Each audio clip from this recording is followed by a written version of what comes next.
किसी भी देश की महंगाई जब बढ़ने लगती है तो उसे कंट्रोल करने की रिस्पॉन्सिबिलिटी या तो उसकी गवर्नमेंट की होती है या फिर वहां के सेंट्रल बैंक की। इंडिया के केस में वो सेंट्रल बैंक है reserve bank of India, that is RBI, और अमेरिका के केस में वो सेंट्रल बैंक है फेडरल रिजर्व। हाल ही में अमेरिका के फेडरल रिजर्व ने पॉलिसी इंटरेस्ट रेट को कम कर दिया है 50 बेसिस पॉइंट से। कल ये न्यूज़ आई है 18 सितंबर को।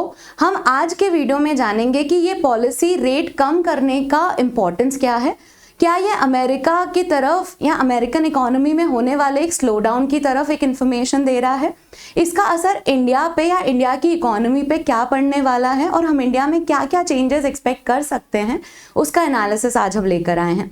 हेलो एवरीवन, मेरा नाम मोनिका है और करंट अफेयर्स डिकोडेड में आपका स्वागत है।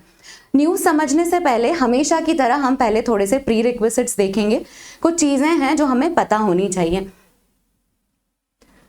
सबसे पहली जो टर्म हमें पता होनी चाहिए वो है यूएस फेडरल रिजर्व। हमें पता है कि ये सेंट्रल बैंक है यूएसए का, जैसे हमारे पास आरबीआई है वैसे ही उनके पास यूएस फेडरल रिजर्व है, इसे फेड भी बोला जा सकता है। दूसरा जो कॉन्सेप्ट हमें पता होना चाहिए उसका नाम है इंटरेस्ट रेट। ये यूएस फेड ने इंटरेस्ट रेट ही कम किया है, जिसे हम पॉलिसी रेट भी बोलते हैं। तो इंटरेस्ट रेट का मतलब है एक सेंट्रल लेंडिंग रेट है जिस रेट पे हम पैसे उधार देते हैं। ये जो रेट है ये कहीं ना कहीं इंडिकेटर होता है कि इकोनॉमी की सिचुएशन कैसी चल रही है।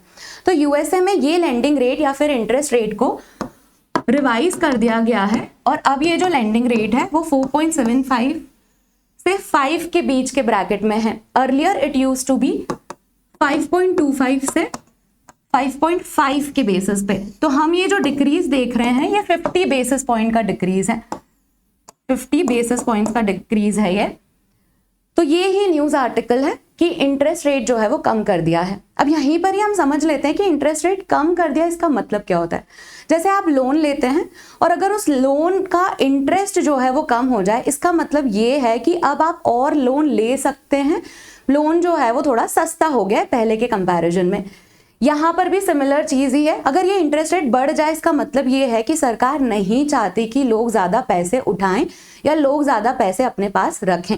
यहाँ पे इंटरेस्ट रेट का कम होना इस तरफ इंडिकेशन दे रहा है कि यहाँ पर सरकार ने पैसा सस्ता कर दिया है और सरकार जो है वो चाहती है कि लोग पैसा खर्च करें। अभी इतना ही समझेंगे, हम आगे और न्यूज़ समझेंगे तो हमें और समझता चला जाएगा। नेक्स्ट जो कॉन्सेप्ट हमें पता होना चाहिए वो है इन्फ्लेशन, आम भाषा में महंगाई। तो इन्फ्लेशन जो है वो इंटरेस्ट रेट से रिलेटेड होता है। अगर ये इंटरेस्ट रेट कम है इसका मतलब ये है कि लोगों के पास पैसे होंगे, बोरोइंग्स जो है वो सस्ती हो गई हैं, आप आसानी से लोन ले सकते हैं कम रेट पे। अब लोन लेंगे तो आप खर्चा करेंगे तो महंगाई बढ़ेगी, खर्चा करेंगे तो क्या होगा, इकोनॉमी में डिमांड बनी रहेगी तो क्या होगा, इन्फ्लेशन होगा। तो ये दोनों चीजें कोरिलेटेड हैं। बहुत ही सिंप्लीफाई करके मैंने अभी समझाया है आपको। हम धीरे से और समझेंगे कि यूएस गवर्नमेंट का जो ये मूव है इसका इंडिकेशन है, इसका कोरिलेशन क्या है इन्फ्लेशन की तरफ, और यूएस इकोनॉमी किस तरफ हिंट कर रही है कि उनके लिए मेजर चैलेंज अब क्या हो गया है। तो हम आगे बढ़ रहे हैं, होपफुली आपको अभी तक समझ में आ गया होगा। तो यूएस फेड ने, ये जो न्यूज़ है वो क्या है कि US Fed that is federal reserve, उन्होंने इंटरेस्ट रेट जो है वो 50 BPS that is 50 basis point से कम कर दिया है। जेरेमी पावेल जो है वो फेडरल रिजर्व के चेयरपर्सन है, उन्होंने बोला कि अब इन्फ्लेशन रिस्क इतनी सिग्निफिकेंट नहीं है, इसके चलते हम क्या है इंटरेस्ट रेट कम कर सकते हैं। इन्फ्लेशन रिस्क यूएस में बहुत ज़्यादा थी। 2022 के जून में यूएस का इन्फ्लेशन रेट 9.1% था, मतलब वहाँ पे महंगाई जो है वो 9.1% थी। जो यूएस फेडरल रिजर्व है उसको टारगेट दिया है कि आपको महंगाई 2% के विद इन ही रखनी है। यूएस फेडरल रिजर्व का टारगेट महंगाई को लेके 2% है और ये महंगाई जून 2022 में 9.1% थी। इतना महंगाई होने का कारण जो है वो बहुत सिंपल है, कोविड रिस्ट्रिक्शंस थे और बहुत सारे रशिया यूक्रेन वॉर्स के खर्चे भी थे, जिसकी वजह से यूएस में इतना इन्फ्लेशन था। अभी ये जो इन्फ्लेशन है अगस्त में इट इज 2.2%, इस साल के अगस्त में इट इज 2.2%। तो ये टारगेट से बहुत क्लोज आ गया है। टारगेट कितना है यूएस फेड के पास, 2% का, और अभी कितना चल रहा है 2.2%।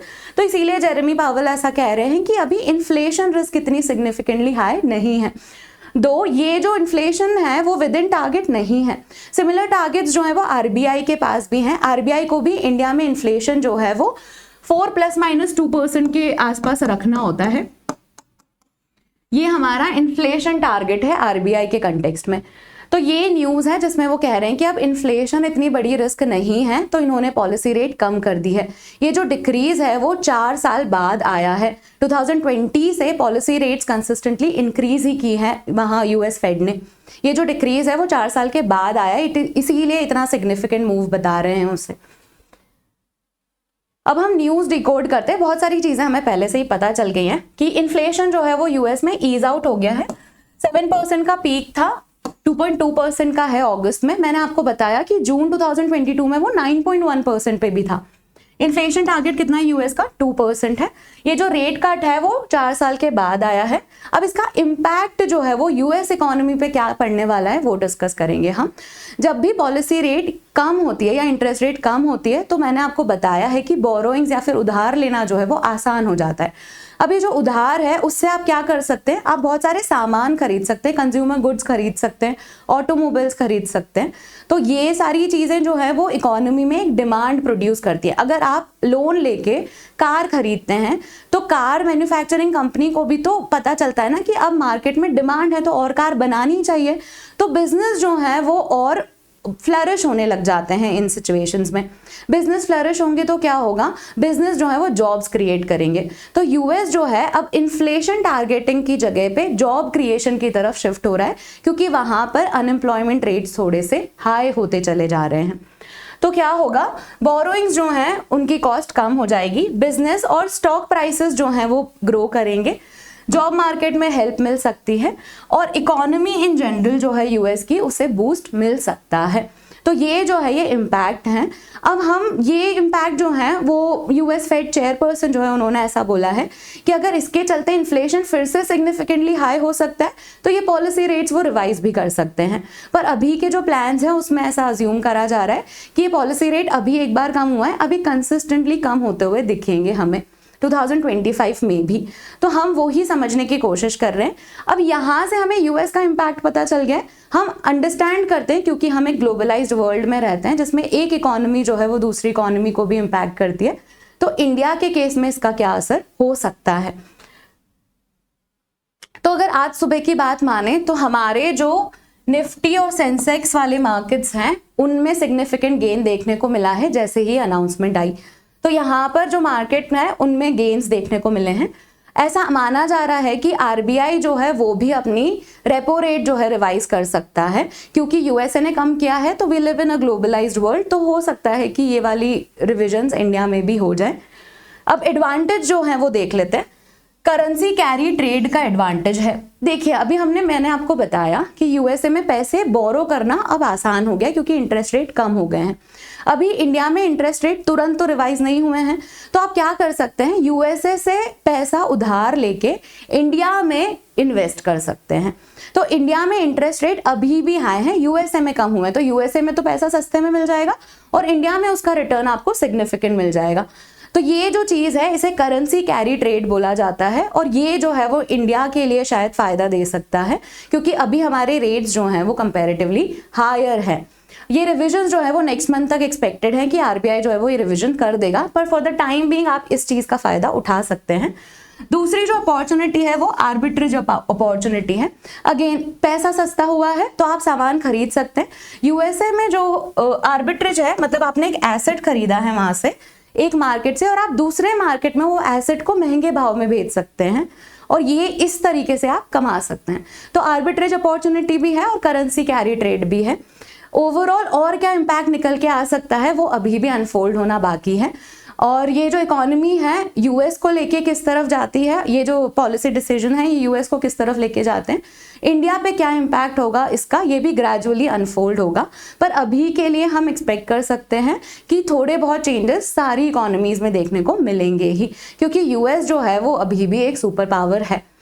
With this, we have come to the end of the video. Hopefully आपको वीडियो informative लगा होगा. If it is the case, then do let us know in the comment section or like, share, subscribe to this channel. Thank you.